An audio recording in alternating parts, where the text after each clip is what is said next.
focus on New England now, though. Since Bill Belichick became head coach in 2000, the Patriots have started 4-0 on 3 occasions. Twice they went to the Super Bowl. The Pats face a Cowboys team that has lost 2 straight games but are getting Greg Hardy and Rolando McClain back from suspensions. Skip, do you give your Super Bowl pick, your beloved Cowboys, a shot against your other Super Bowl team, New England? That's a good question, Molly. And I don't have a great answer, but I'm just going to give it to you straight, Stephen A. Smith. My Dallas Cowboys have no shot against the New England Patriots. Thank you. They have 0 shot. They have no chance shot against Tom Brady and Bill Belichick and company coming to Jerry World. Let's think about this. Bill Belichick with 2 weeks to prepare against my Dallas Cowboys, coming off a bye week. Tom Brady, who's on a mission to deflate every opponent on his schedule, if not annihilate every opponent. Next up, my Dallas Cowboys. Tom Brady, who could be a little miffed at, if not angered by, and certainly inspired by the comments that Greg Hardy gratuitously made about Giselle, his wife. Really? My Dallas Cowboys, who never seemed to play very well at Jerry World, who last seen at home were getting blown off the field in the second half by the Atlanta Falcons, those Dallas Cowboys? Stephen A., I'm sorry. If we're talking about, I have Tony Romo, I have Des Bryant, I have Skandrick, I have Lance Dunbar, I have a healthy Sean Lee. If you tell me that, we could have a different conversation. But Greg Hardy's return, Rolando McClain's return, will not make that much difference against the best quarterback in all of pro football and the most explosive offense in all of pro football. Now, the only hope I do have is that New England has been giving up an NFL worst 4.9 yards per rush by the opponent. But the last couple of games, I got to tell you, my offensive line has not been winning the line of scrimmage. They're supposed to be the quote-unquote best offensive line. I challenge you, offensive linemen, show me. Don't tell me, show me this Sunday against a New England defense that's a little vulnerable that way. Show me Joseph Randle. Show me Darren McFadden. Show me Kristen Michael. I don't know, somebody show me, because I'm not buying it. I don't think that will be a big factor in this game. The New England Patriots are averaging 40 points a game, and I think they're going to get 40. I'll give Brandon Weeden, who's played a little better than I thought he could, I'm going to give him 20. But Stephen A., would I love to see my Cowboys win this game? Sure I would. Did I pick them to beat Atlanta and then win at New Orleans to try to bank 2 more wins to get to 4-0 and then just try to ride out the storm before Romo and Dez come back? I picked them, and they came up short both times. Fought hard, at least for a half against Atlanta, and took it to overtime at New Orleans, but it wasn't enough. So now, I'm sorry, I see New England 40, Dallas 20. Well, you know, let me say this, Skip Bayless. I'm so proud of you. I mean, I'm touched. I'm touched that, you know, you just came to your senses at least with one topic for this show. I mean, the fact that you pull this off once a month is a miracle. So I guess this was your month. I mean, you actually sound sane and reasonable.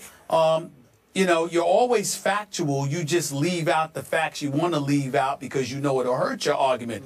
You look high and low, you know, I mean, all over the place for a reason to make a case for your Cowboys. And you came to the conclusion that this just could not happen. And so I'm very, very proud of you that you recognize that for the 3rd consecutive week, the Dallas Cowboys are going to go home losers. Because that's exactly what's going to happen. It's just a matter of how quickly the annihilation is going to kick in. I mean, do you realize that some dude named Deion Lewis is the 2nd leading receiver on the New England Patriots?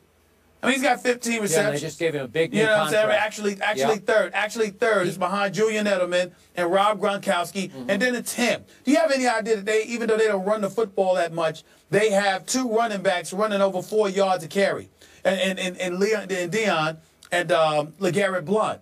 The fact of the matter is that as we look at the New England Patriots, they're just I think the only question is are the Dallas Cowboys going to make this interesting, or is this going to be the Patriots against the Jacksonville Jaguars? I mean, if you actually could make a legitimate argument that the Patriots may be the only team in NFL history that had 3 consecutive bye weeks. You had the Jaguars, then you didn't play last week, and then after that you got the Cowboys this week, which is probably going to be a bye week. You know, I mean, that's just what I see right here, Skip Bayless. I'm trying to wonder, really, from the bottom of my heart, I'm just trying to look at it, and I'm just saying, the Patriots, I mean, not only are they winning football games, but they're getting quality time off to rest their bodies. And so it's going to be real interesting to see.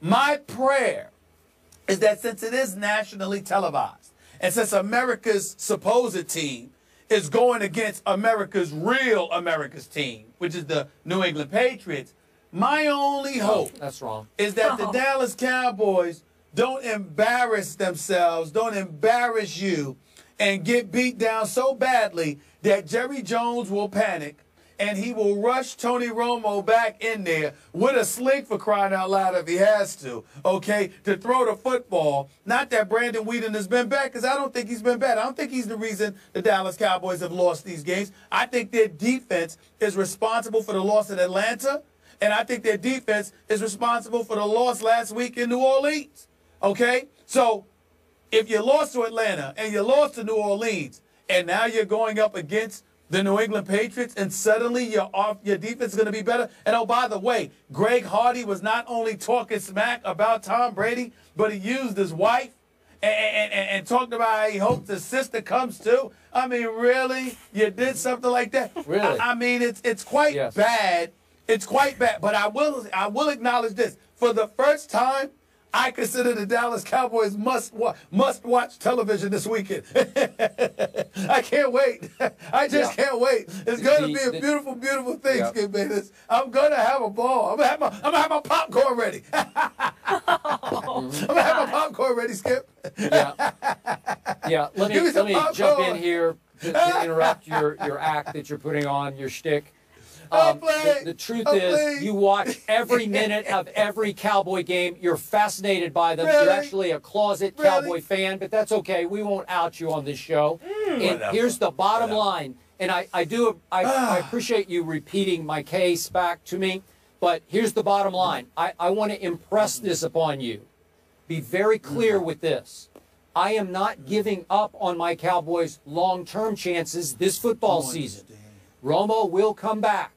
The shoulder will be out of the sling. He's supposed to be even ahead of schedule. Des Bryant will come back. They will start getting healthier and hotter, and they will get on a late roll. And you better be careful. If they even eke into the backside of the playoffs, get that last available berth, you are in trouble, because you will fear what my team turns into once it gets healthy and hot. Hey, remember what I said? That's all you want. I will have the last laugh. You mentioned all of these names. You mentioned all of these names, right? Are you sure they're going to last, Skip Bayless? Are you sure they're going to be there for you in the end? Greg Hardy, Rolando McClain, Randy Gregory, okay? You know what I'm saying? Sean Lee, he'll eventually be back. Tony Romo, he'll be back. You sure they're going to be there for you, Skip Bayless? Are you sure? They'll be there for me. I trust them. I believe in them. Sure. Why do you have to stress them out on a Friday, Stephen A? Keep the faith. Keep the I'm not stressed. I'm fine. It's just a mere bag of shells. All right, so we both have New England winning. Up next, we're going to get into the team that they faced in the Super Bowl, the Seahawks. For the last few years, Jimmy Graham has been the league's best receiving tight end, but his blocking, on the other hand, has some concerns. We'll get into that coming up.